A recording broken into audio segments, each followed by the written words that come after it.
Good evening and salutations, my B&B fans. I really think about that for a minute. Well, let's start off with the whole Sheila and flatlining and Lee's that they're telling Finn not to save her. Here's the thing. Even before this episode started, I knew he was going to do the right thing. The right thing being to save her life because that's who he is. Now, Sheila is a monster, okay? So, I mean, yeah, we can all sit there and look at it and be like, yeah, we should just let her off flatline. That's just not how Finn was raised. So he goes to go and save her, and the whole time she's like, no, don't save her. She tried to pretty much kill you and Steffi and stuff like that. You know what I'm saying? Like, you need to sit there and let her die. I'm also just like, but you raised this man to be who he is today. So how are you actually telling him to literally go against his nature? So she flatlines twice, but then she makes it.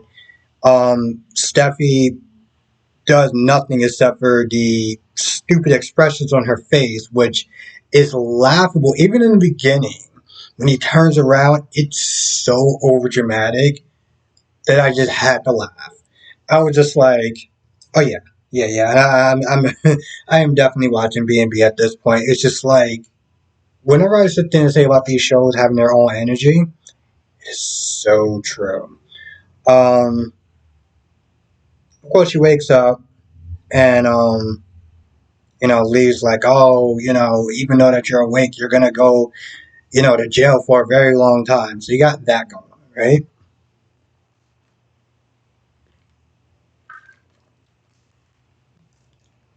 Now, back at the Forrester's place, the Forrester's mansion, you got everyone there, and Ridge is there telling everyone all the stuff that Bill did, that Bill went through, and everything like that. In the beginning, they start berating him a little bit, like, oh, well, Sheila's gonna go, like, Taylor's like, oh, well, Sheila's gonna go down, and, you saved her, and this, that, and the third. I was like, sweetheart, you might want to let him finish talking before you decide to start chiming in, because this is what everyone's doing at this point, and it's so annoying. And honestly, to tell you the truth, I thought we were gonna do a third round of this, a third day of them explaining. But after all that, Ridge, praised him and everything like that, and was like, yo, listen, I don't like this guy. Okay? I'm never gonna like this guy. And of course, he takes a couple of cheap shots at his at the way he dresses and stuff like that. He's like, yo, listen, dude really came through for everyone. And they all stand there and they all look at him with admiration instead of, pretty much like they want to sit there and take like a biggest object that they can find and hit him with it.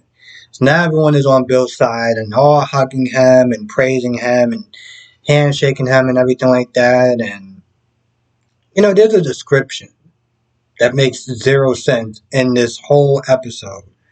If you're watching it on Cablevision or whatever, it's pretty much saying that Brooke and Taylor ponder what their lives are like with Ridge being back.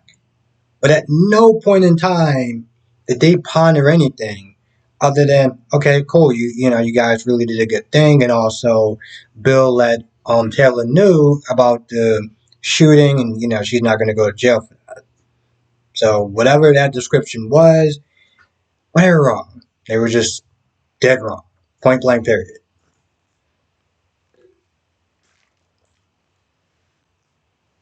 Steven or Stefan, whatever his name is, actually shook Ridge's hand and was like, hey, listen, I'm sorry I doubted you. And I was like, okay, cool. I had to sit there and go through 3 or 4 days of you whining and complaining, but I'm glad that that's over. You can probably just go now, and we can see you in, I don't know, another 4 or 6 years or something. Who knows? Um, they all leave, and Katie, I don't know. Maybe this chick had way too much to drink or something. But she goes from whining to Bill, like, oh, you lied to me. You was going to subject our kids to this and this, that, and the third. Then she slaps him. And I'm like, what? And then she kisses him. And I'm just like, and of course, they had to sit there and play the sexy saxophone music in it. I laughed so much. I was like, you know what? Maybe I should get B&B to win. Because Y&R just disappointed me. Dates is okay. It wasn't great. It wasn't terrible. It was just kind of like, eh. Yeah. It was kind of a middle of the road sort of thing.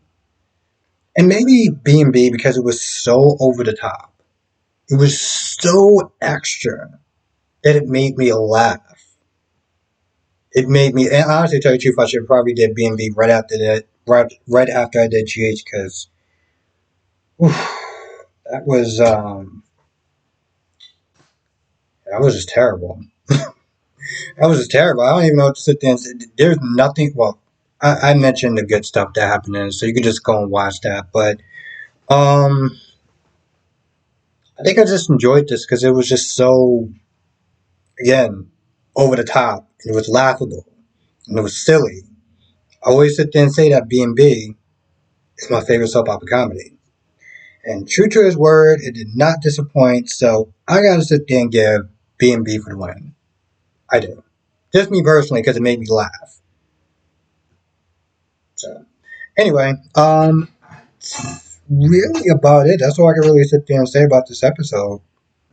I keep forgetting that B&B is like the shortest one, and it's even with these reviews, it's the shortest one out of all of them. Anyway, with that being said, I'm gonna go. I want to thank you for watching. Stay safe, and I will see you in the next video or live stream if I forgot anything today.